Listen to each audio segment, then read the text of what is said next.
Hi, everybody. I'm Cameron Bonzi. I'm the Vice President of Marketing with Coast of Maine Brands, and I'm here with Stephanie McDonough, Farm to Table Kids, Farmer Steph, out in her garden that brings her a lot of joy, and hopefully it brings you a lot of joy if you're listening or watching this. So, Steph, how are you today? Excellent, Cameron. Thanks for touching base with me this lovely August. I am so glad that it's been like a rainy couple of days here in Oh, Maine. yeah. Oh, hasn't it just been like so refreshing? So Yeah, nice. it's been great. I actually liked sleeping in the rain. I mean, Yeah, not you could outside, not that I was outside, but hearing the rain. So, totally. You could just feel the earth like soaking it all in. It was so yeah, good. Such a great rain. we need we need that. Because of that, we did need the rain, but because of that, there's a lot we have to talk about because it's Good. been so dry and really hot that after it goes from really dry and hot to a Mhm. couple days of rain and cooler temperatures, that will actually affect what's going on in your garden. So Sure. let's talk about that. So it just rained. How's it going to affect things? It just rained. Okay, so what that's gonna do is it's gonna plump up your veggies, which is great. We want like your melons and your cucumbers and your tomatoes. They all need that moisture, which is fabulous. So as you notice, I have some things here to show you. You might notice your tomatoes start to crack. So Oh, this yeah. is what uneven watering will do to your tomatoes. Most vegetables, but especially tomatoes, especially like sun golds and cherry tomatoes too, they crack really easily. So what you want to do is get out there now that the rain has stopped and harvest your tomatoes before they crack, okay? What you want to do is when it goes from really dry to really moist, that uneven moisture level can cause your fruit to crack. And so just go ahead and How harvest them. fast? So that happened. Did that just happen with that tomato then? Did This it just happened happen overnight. today? Yeah. Okay. Yep. Because when I went and did my morning garden walk, as we do every morning, I harvested all the tomatoes yesterday. All the tomatoes and flowers I harvested before the rain came. So yesterday when I was or this morning when I was doing my garden walk in the drizzle, I did notice that this tomato had cracked. So that happened just from the rain overnight. So you do want to make sure, and this is okay, you can still use this tomato, but it's not going to be as shelf stable as a tomato that's not cracked. Right. It's gonna start to go bad a lot faster. Right. Exactly. And now that we're in August, it's officially tomato season, everyone. Yeah. Yay! There's Um, tomatoes all over the place now. yeah, well, since we're on the topic of tomatoes, the best way to to store your tomatoes once you harvest them is shoulder down. This is the shoulder of the tomato, and it's the strongest part of the tomato. So when you harvest your tomatoes, you store them upside down like this. Okay? It's That's just a great. way of Yeah. keeping it it's healthiest and it's the best for the storage of the tomato. Also, you can harvest your tomatoes once they're 50% ripe. That's all it needs to be is 50% ripe. Will it be sweeter if it ripens completely red on the vine? It will be because the sun turns the starches into sugar and that's how it tastes so sweet. But that will also happen on your countertop. So if you know you're going away on vacation for a couple Right. days So in what's August and for you're for somebody, what would you look for or tell somebody to look for to estimate 50% for maybe an inexperienced gardener? What are they looking for? first of all, know what tomato it is, know if it's supposed to be red, yellow, or orange. Yeah. Yeah. Usually it's yellow or red. And so with your tomato, a red tomato, if it's 50% its color. So if it's already basically what that means is if it's already started to turn and you can actually see a little bit of the end color, like the Sure. red to it, go ahead and you can harvest that. And it will continue to harvest on your countertop. You don't want to store tomatoes in the fridge. You want to store it shoulder side down on your countertop, away from sun. Great. Awesome. Yeah, and that's also helpful too with like at the end of the season before you have frost coming. Here in Maine, we'll get a frost warning and you know it's coming and you just go out and you harvest all your tomatoes because they're going to go to frost. So you might Right. as well just harvest them all. And when you do that, I set up racks in my mudroom and I just turn all the tomatoes in the mudroom. Because you wait so long for this fruit, you don't want it to crack and go bad on the vine. So just make sure you know when to harvest. You can harvest early. You don't have to, especially if you have like squirrels and chipmunks that you're dealing with in your garden. Right. get your fruit off the vine as soon as it starts to turn, and it will continue Because to they're have gonna your be out grabbing them. yeah. Yeah. And then is just thinking of Joey and Autumn, have they been out there helping you or just going out to feed? Because their mother's not feeding them? I Is, know. you know, Joey's been amazing. He's been an incredible helper. And Autumn comes out to pick flowers for her room. So Autumn loves coming and harvesting flowers, but Joey, he's been really good at picking the trilogy beans because those are going crazy right now. So the trilogy beans are the green, yellow, and purple string beans. So make sure to harvest those. Those are like cut and come again or harvest and come again. The more that you harvest from them, the more flowers they'll send off and the more produce you're going to get from those vegetables. that's great. That's Yeah. awesome. So other vegetables that like are probably being pretty abundant right now are cucumbers. And with your cucumbers, guys, again, be really mindful about if you have like a standard slicing cucumber, a long European Right. greenhouse cucumber, or a little pickling cucumber. Those little pickling cucumbers, a day, 2 days like this of rain, you're gonna want to harvest every day. They're so small. You really do want to harvest them. Check them every single day. Well, that's why you got to do that. Walk through the garden every day. That's part of Yeah, the that's why. process, That's right? exactly right. Every morning, walk through your garden and take notice of all the things Yeah. coming in. Other things that we're harvesting here at our garden is I love drying Oh, those flowers. are beautiful. Yeah. So these are straw flowers that I have drying. So if you're trying to preserve florals for crafting, now's your time. August is the time to harvest those flowers, hang them upside down to dry and out of sunlight. If you hang these, I learned everything by doing it the wrong way the first time. And so I used to hang my flowers in the greenhouse and they would get all bleached and really brittle and not be great for crafting. So the best thing you want to do is take things that you're drying, put it inside, upside down in a paper bag, and then hang it inside the paper bag. And that preserves the texture and the color of whatever it is that you're trying to dry. So how long would you have to dry it like that? Well, I have it set up in my garage, in one Yeah. of the bases in my garage, and I just have whole food bags hanging from string, and I put these on a clothespin once it's in a Yeah. elastic band with a clothespin, and just put it right in the baggie, and it would be in there for a week, I would say. Okay. Yeah. And then flowers that are great to dry. Cameron, you and I have done a separate episode on this, so we can link it to this podcast. But we have a separate like digital graphic that Yeah. shows flowers that are great to dry. That's awesome. Yeah. So you're out there today. We got the feedback on making sure we're harvesting the tomatoes so the skin doesn't crack. Yes. And And cucumbers so they don't get too big. in the beans. And get your beans. Flowers. And And then what else have you got on your mind when you're out there? And it looks beautiful in your yard, by the way. thank you. The garden looks great. I have been noticing, so this week, things in the pests in the garden to discuss with Cameron. I have been noticing hornworms.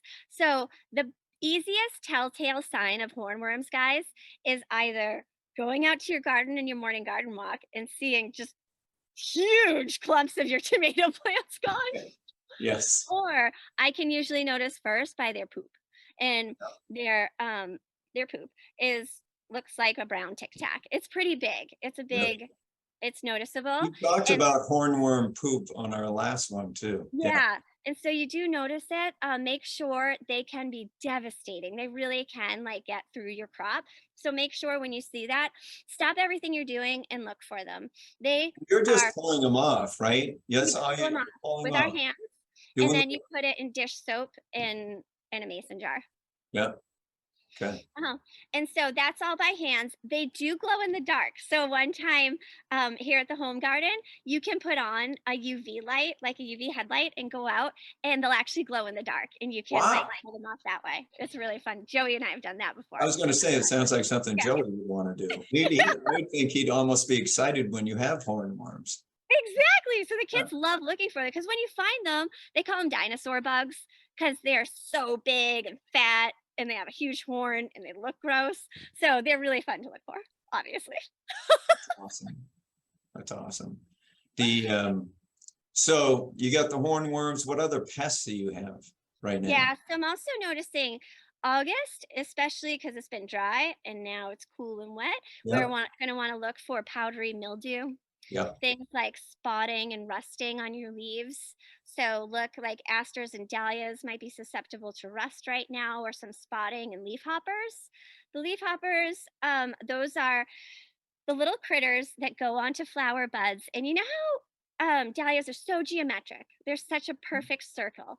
When you have leafhoppers get on there, they eat away at all those little petals and they make it they take away the geometry of it. They take away the beautiful full circle of it. And so you can't really sell your flowers if they have damage from leafhoppers. So to avoid that, we can use organza baggies on top of your flower heads. You can also put them on your tomatoes if you have a real big problem with any kind of hornworms or bugs. You can put those on tomatoes too. So organza baggies on your tomatoes or flower heads that have leaf hoppers, and use your hands and go out every morning and look with your hands. You can use intervention, but honestly, guys, for home growers, you really don't need to. We talked about this in last week's podcast. right. A Japanese beetle life cycle is 35 to 40 days. So I have noticed a tremendous decrease in Japanese beetles around here. We didn't use any intervention at all, just going out every morning, and I pinch them off with my fingers and I do that. But like, Yep, as a home grower, that's all you need to do. You don't have to go out there with insecticidal soap and start spraying yeah, everything. It's exactly. really like, because that also damages our pollinators.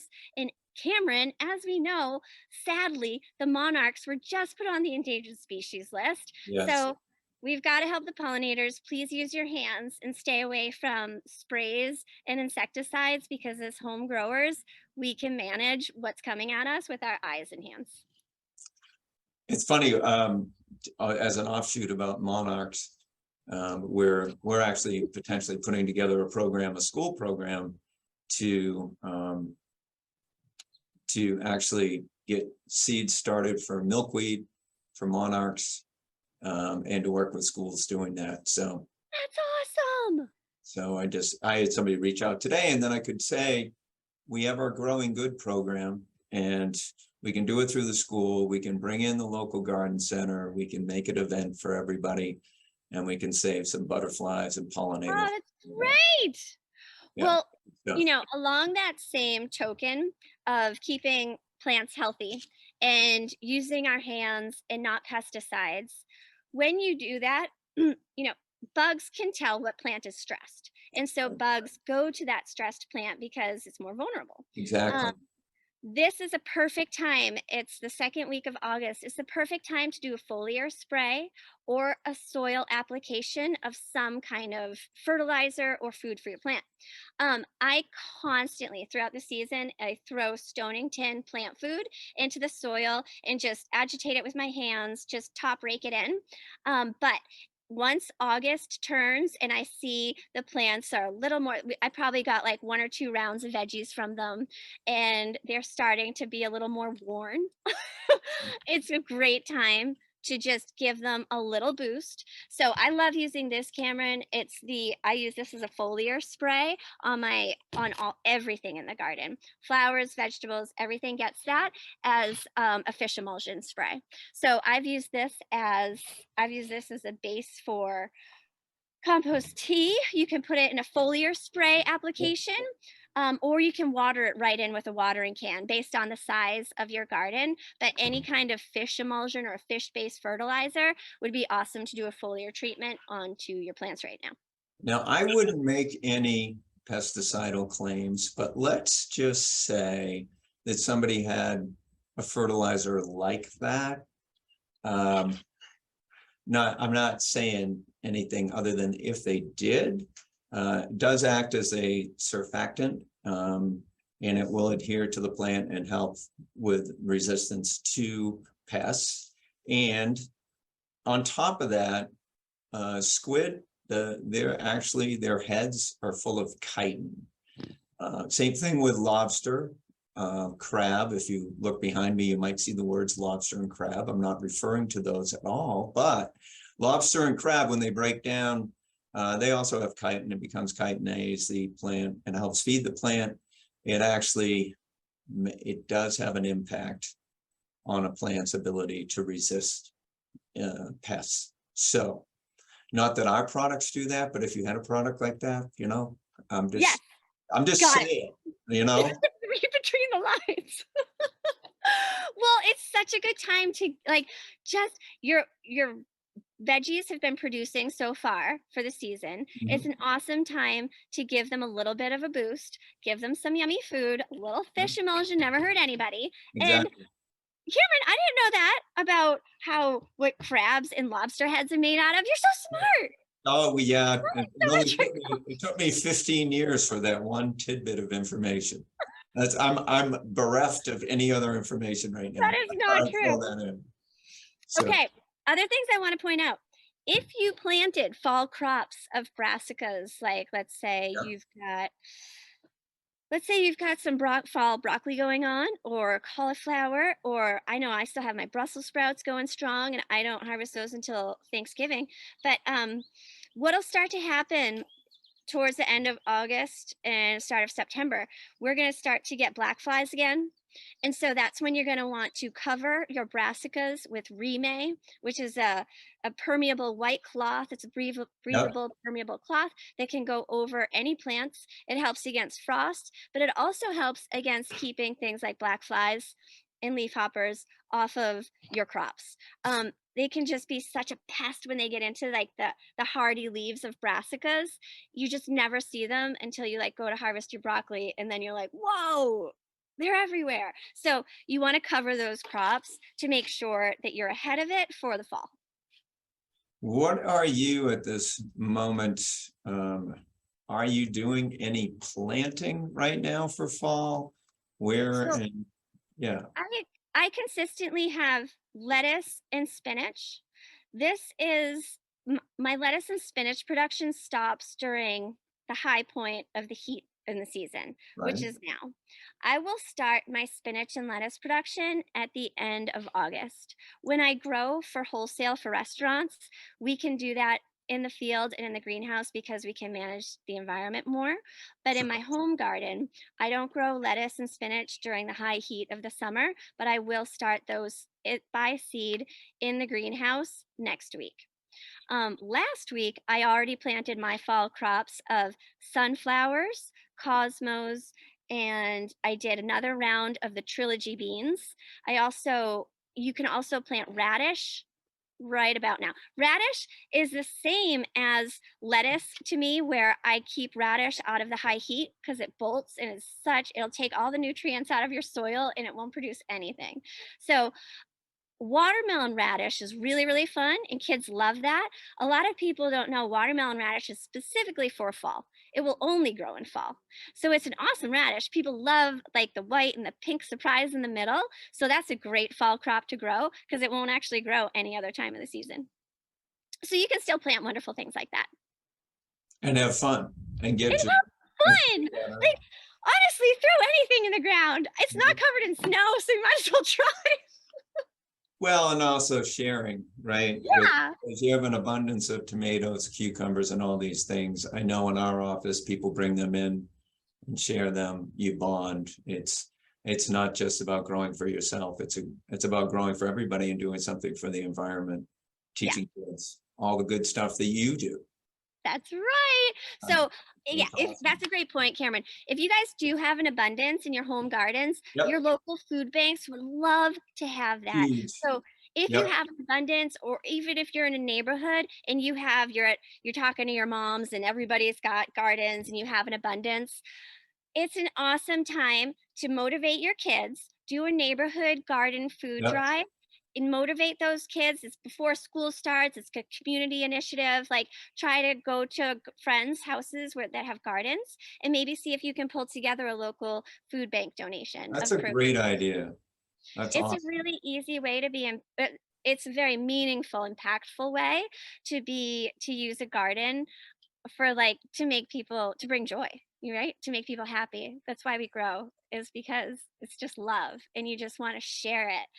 when it just sits there and you're just looking at it, it's no fun. But when you get to take it off the plant and give it to someone and they get to make food with it and feel good about it, like, oh, it just takes it so many layers further. No, it's amazing. I mean, creating life and giving back to the community is, we all need more of that. So, We do. hey, this is great. I always love talking to you. I feel more inspired and lighter now that we've had this conversation. So it's awesome. We'll get together next week. This is our second walk in the garden. I hope to do many, many more. I hope that people have picked up some good information, and give a hug to Joey and Autumn for me too. All right. I will, Cameron. Thank you so much. All Happy right. gardening. See you.